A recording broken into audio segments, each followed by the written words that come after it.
राष्ट्रीय महिला आयोग। नाम तो हम सबने सुना है ना?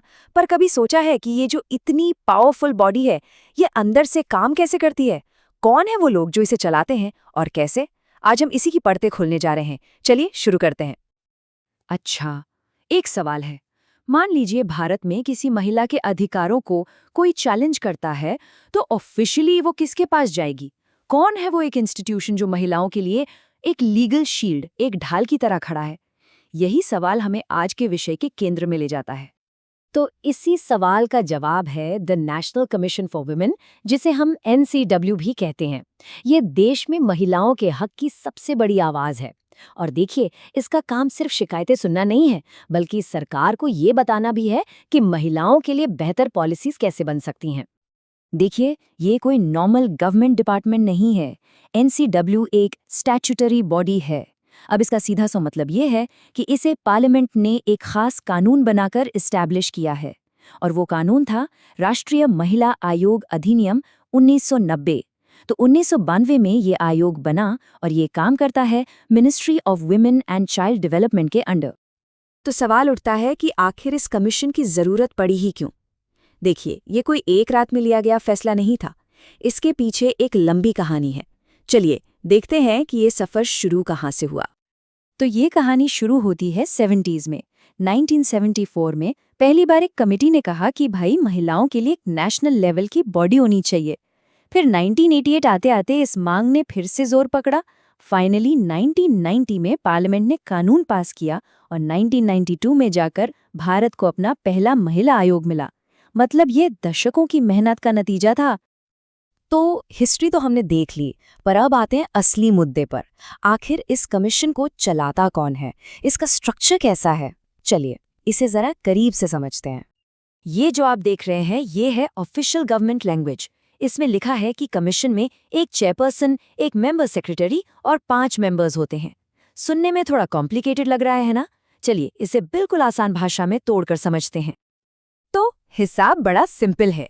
एक चेयरपर्सन जो पूरी टीम को लीड करते हैं, उनके साथ 5 मेंबर्स जो अलग अलग फील्ड से अपना एक्सपीरियंस लेकर आते हैं, और एक मेंबर सेक्रेटरी जो डे टू डे का सारा काम संभालते हैं। बस यही है आयोग की कोर टीम। तो कुल मिलाकर हो गए 7 लोग। यही 7 लोगों की टीम ये इंश्योर करती है कि हर फैसले पर अलग अलग पर्सपेक्टिव से सोचा जाए और कोई भी जरूरी पहलू छूट ना जाए। तो अब सवाल ये उठता है कि ये 7 मेंबर्स बनते कौन है? क्या कोई भी इस पोजीशन पर आ सकता है? जी नहीं, बिल्कुल नहीं। इसके लिए कुछ खास क्वालिफिकेशंस तय की गई हैं। इन सभी मेंबर्स को सेंट्रल गवर्नमेंट नॉमिनेट करती है, लेकिन एक शर्त है। शर्त ये है कि ये लोग अपने अपने फील्ड में काबिल, ईमानदार और रिस्पेक्टेड हों।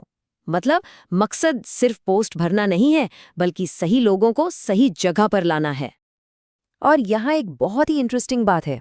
ये जो मेंबर्स हैं, ये अलग अलग बैकग्राउंड से आने चाहिए। कोई कानून का एक्सपर्ट हो, तो कोई ट्रेड यूनियन से जुड़ा हो, कोई विमेन्स ऑर्गेनाइजेशंस का अनुभव रखता हो।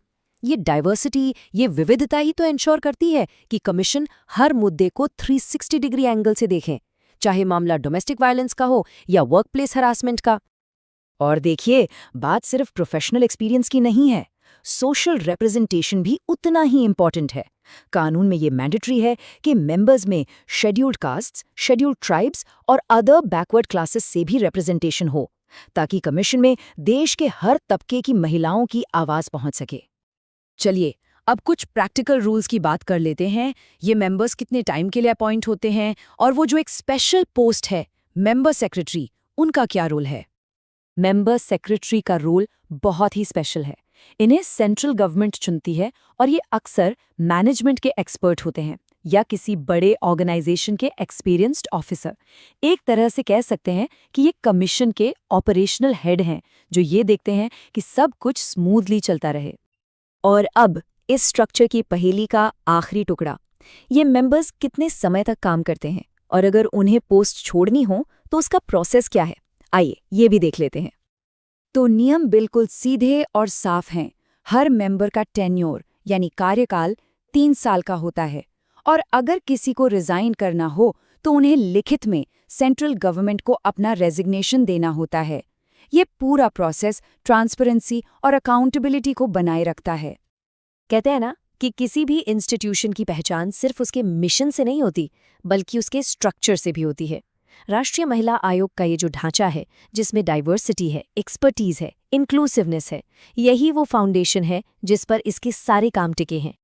लेकिन यहाँ एक बड़ा सवाल भी खड़ा होता है।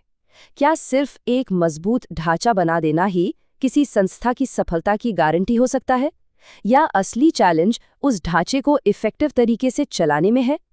ये एक ऐसा सवाल है जो सोचने पर मजबूर करता है। आज की बात यहीं तक।